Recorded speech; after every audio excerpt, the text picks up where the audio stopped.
छोटी क्लास के बच्चे हैं वो भी, और कंपटीशन लेवल पर भी कुछ न कुछ इससे पूछा ही जाता है। तो आज टेंस की बात में सबसे पहले जान लेते हैं कि टेंस क्या है। टेंस का अर्थ होता है काल या समय, जो समय को दर्शाए, जिससे पता चले कि ये बात किस समय पर हुई है, आगे हुई है, पीछे हुई है, या फिर जो चल रहा है इस समय हुई है। तो ये समय को दर्शाने का कार्य करता है। सबसे पहले जान लेते हैं कितने प्रकार के टेंस होते हैं। तो तीन प्रकार के टेंस होते हैं।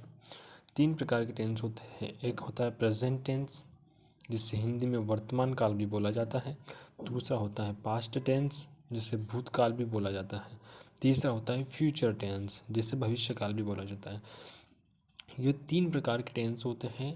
पहला जो टेंस है वो वर्तमान में जो घटनाएं घट रही हैं उनकी स्थिति को दर्शाता है कि जो समय चल रहा है उसे प्रेजेंट में हम काउंट करेंगे।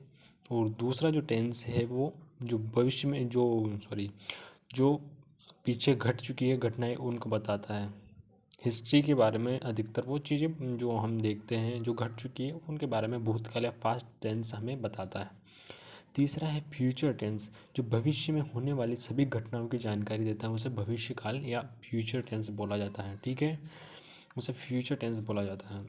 सबसे पहले पहचान की बात करते हैं। तो इस टेंस की क्या पहचान है, किस तरीके से प्रेजेंट टेंस को पहचाना जाता है। देखिए, इन सभी के अलग अलग पार्ट्स होते हैं, 4 पार्ट्स होते हैं, सभी के 4 भाग होते हैं तीनों टेंस के, यानी कि 12 भाग होते हैं। लेकिन फ़िलहाल हम उनकी बात नहीं करते हैं। उन पर जाने से पहले हम जान लेते हैं कि बेसिक जो पहचान है तीनों टेंस की, क्या क्या पहचान है, किस आधार पर इन्हें पहचाना जाता है, ये जान लेते हैं। सबसे पहले प्रेजेंट टेंस को लेते हैं।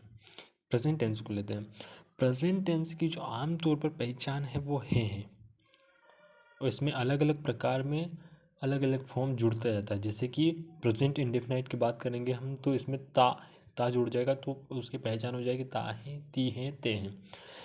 और कंटिन्यूस में रहा है, रही है, रहे, ऐसा आएगा तो इसमें है सभी में कॉमन है। जिस वाक्य में अंत में है आता है उसका मतलब है कि यह प्रेजेंट टेंस का वाक्य है, या प्रेजेंट टेंस में ही इस बात को बोला जा रहा है। ठीक है, ये सबसे इम्पोर्टेंट कड़ी इसकी। दूसरा है पास्ट टेंस। इसमें भी एक पहचान है जो कॉमन है, वो था।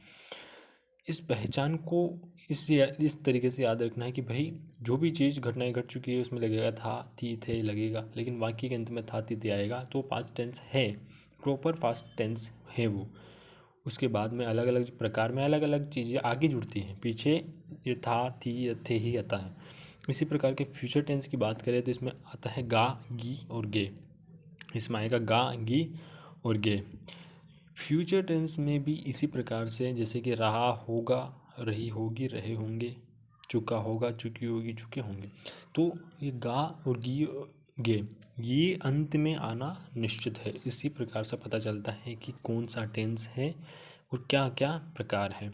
अगली वीडियो में हम बात करेंगे कि तीनों टेंस के पार्ट्स कौन कौन से हैं और उनके बारे में हम बेसिक जानकारी पढ़ेंगे। धन्यवाद।